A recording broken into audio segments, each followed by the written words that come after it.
Pag nandito ako sa harap ng bahay, pakiramdam ko walang dating yung ginawa kong plant seating dito.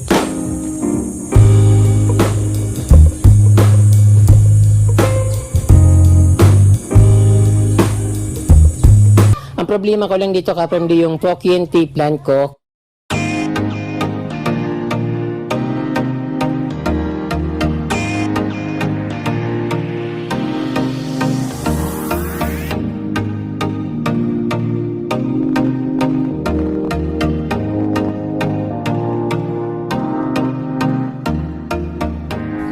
Palagi ko itong pinagmamasdan kapag nandito ako sa harap ng bahay, pakiramdam ko walang dating yung ginawa kong plant seating dito kasi parang madilim yung kulay, tapos parang palagi ko parang walang dating sa tingin ko lang. Kaya pinag-isipan ko kung anong gagawin ko dito sa mga sa antorium.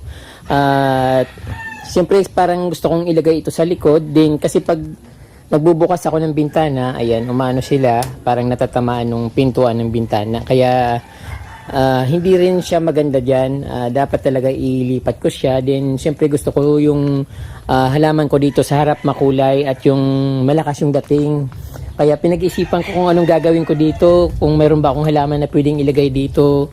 Gusto ko yung babagay sa bato.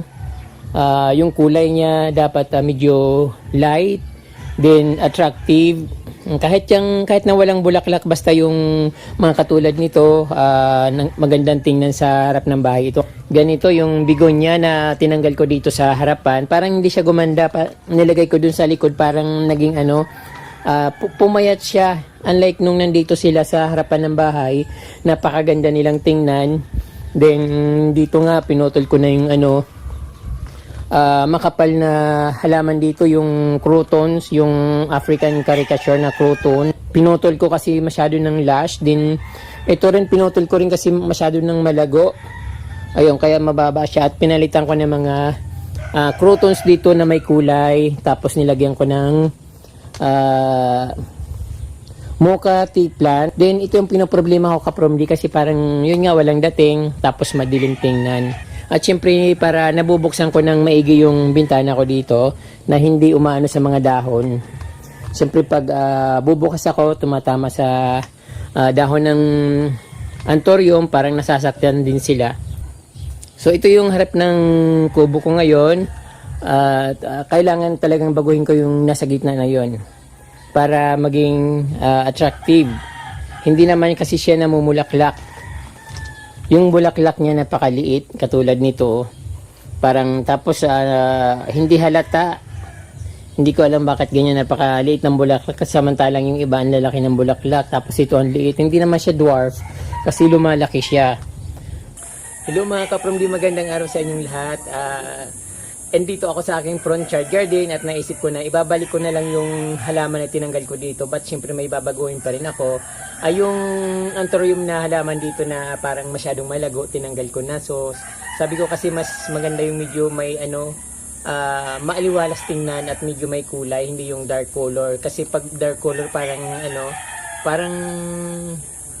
malungkot yung dating. Kaya gusto ko yung medyo masaya. Dahil kubo lang yung bahay ko, syempre gusto ko yung medyo cozy tingnan. At syempre magandang tingnan kahit na kubo lang. So ayun, ibabalik ko yung mga halaman na dating nakalagay dito. So magmi-mix na lang ako ng ibang halaman na may kulay. Kaya ito kapromdi, ayusin ko na at ipapakita ko sa inyo kung paano ko ginagawa siya. Tara! So ito mga kapromdi, ibabalik ko na yung bigonya na nanggaling dito kasi tingnan nyo naman yung kulay niya, parang instead na gumanda, lalo siyang parang namutla. So dati nang nandito siya sa harapan ng kubo, ang kulay niya is kulay dark na pink. Tapos ito ngayon parang namumuti siya, parang silver na something na hindi ko maintindihan, may konting pink. Kaya ibabalik ko siya dito sa harap. Then magdadagdag ako ng mga bromeliads dito. Ito naman yung nabili ko noon na bromeliad. So marami na siyang branches. May dalawang branches na siya dito sa likod, pero hindi ko po muna siya tatanggalin kasi baka mamatay, hindi pa siya masyadong matatanda. Pero ang laki niya na, pag siguro mga 2 to 3 months, tatanggalin ko na siya dyan para ilagay ko naman sa ibang lalagyan at para dumami siya. So ayun ka from dito yung tinanggalan ko ng mga anthurium, yung ginawa ko noon. So naghanap ako ng plastic bottle ng kung anong plastic bottle na pwede kong ilagay dito para patungan ko ng halaman para hindi na ako gamit ng mga bato, saka para yung mga plastic na nagkakalat ay magamit. So ayun.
So, ayun mga kapramdi ang aking front yard. Matapos kong i-renovate or makeover. So, ibinalik ko yung ibang halaman na inalis ko dyan. Especially yung bigonia na pink.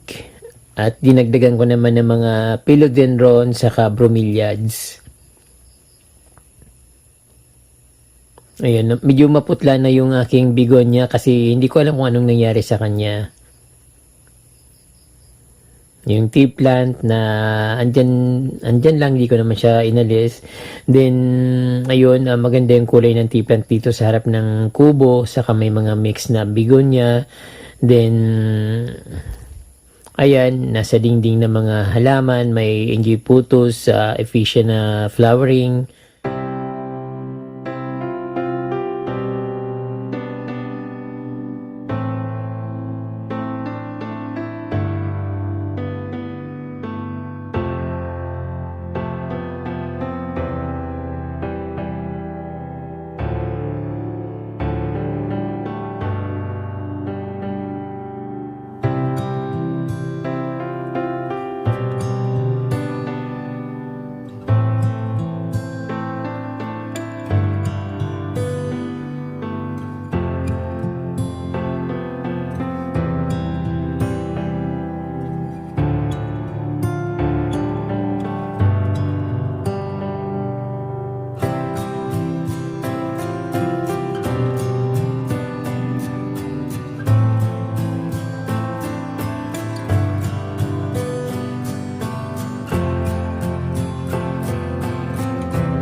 Yung aking ephesia na Picasso ephesia, binigay lang yun sa akin dito ng friend ko na parang isang branch lang, tapos yan dumami ng dumami kasi bawat sanga tinatanggal ko at tinatanim ko, kaya yan dumami siya.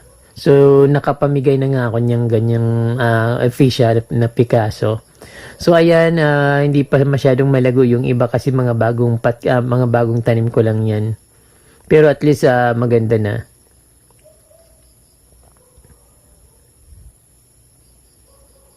Yung ano naman na ito, yung ferns, hindi ko na inaasahan na mabubuhay pa siya kasi dati parang nawala na siya.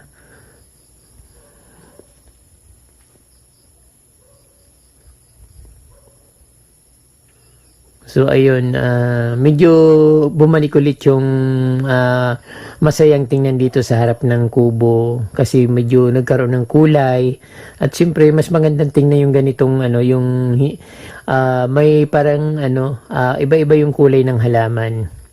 So ayan ang aking garden ngayon dito sa harap ng kubo. Naibubukas ko na rin ng maigi yung pintuan ng bintana ko kasi wala na yung mga anthurium na matataas ang dahon. So ayan, diretso ko na siyang nabubukas at wala nang nakaharang. So ayun.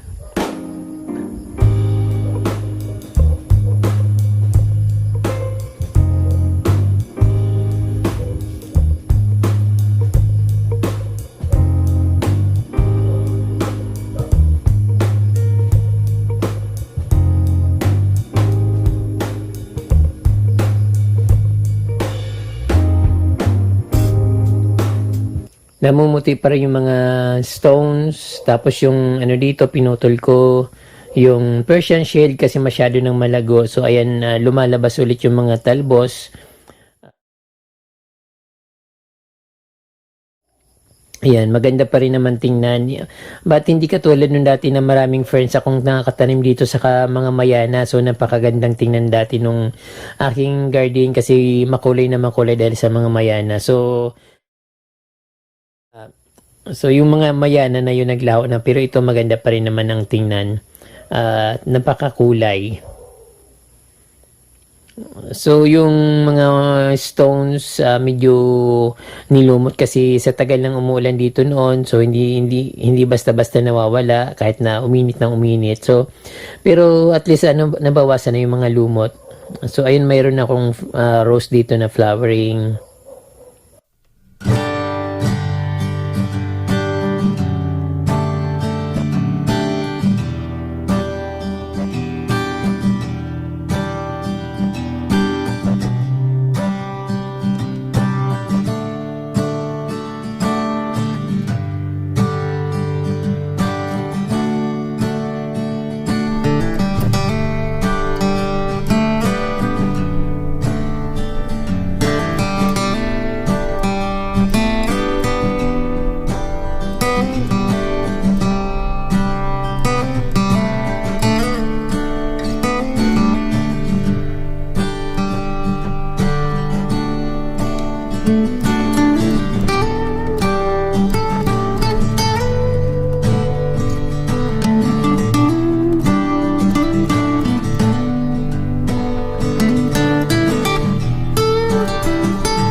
Ang problema ko lang dito kapamdi yung Pocky and tea plant ko kasi nung that time, nung una kasi yung garden ko hanggang dyan lang naman sa tea plant na yan, parang sa labas lang ng ng pintuan. Kasi itong bintana ko dati, malaking pintuan yan dati. Then sabi ko, lagyan na lang ng hollow block niya sa baba para gawin kong bintana kasi pumapasok yung tubig kapag bumabaha. Then ayun, kaya yung dito, yung Pocky and tea, hindi ko maalis. Nasasayang kasi ako kasi pag tinanggal ko siya, hindi ko naman siya maililipat na mamamatay na siya kasi sobrang laki na, kaya yung nangyari parang nakakaharang siya dito. Pero okay lang, binabawi ko na lang dito sa sa ibang place para gumanda. So ayun mga kapromdi, natapos na yung aking garden makeover dito sa aking front yard. Yung dating malungkot tingnan, ito buhay na buhay ulit at makulay. So medyo pinawisan ako ng konti at 2 years ago nung naggagawa ako dito ng yung fence ng kawain, ito rin yung suot ko. So matagal na ito yung damit ko. So pinapaalala ko lang kapromdi kasi that time nagsimula ako sa garden na parang lang yung konting halaman. So ngayon medyo lumalago na siya. So, ayun kapromdi, maraming pong salamat sa inyong panonood. Sana na-enjoy niyo yung aking gardening ideas dito, gardening makeover. At huwag niyo pong kalimutan mag-subscribe kung hindi pa po kayo nakasubscribe. At kung bago lang kayo sa aking channel, at huwag niyo rin pong kalimutan ipindutin yung notification bell para updated po kayo sa aking mga bagong post na videos. Maraming pong salamat at Diyos mabalos!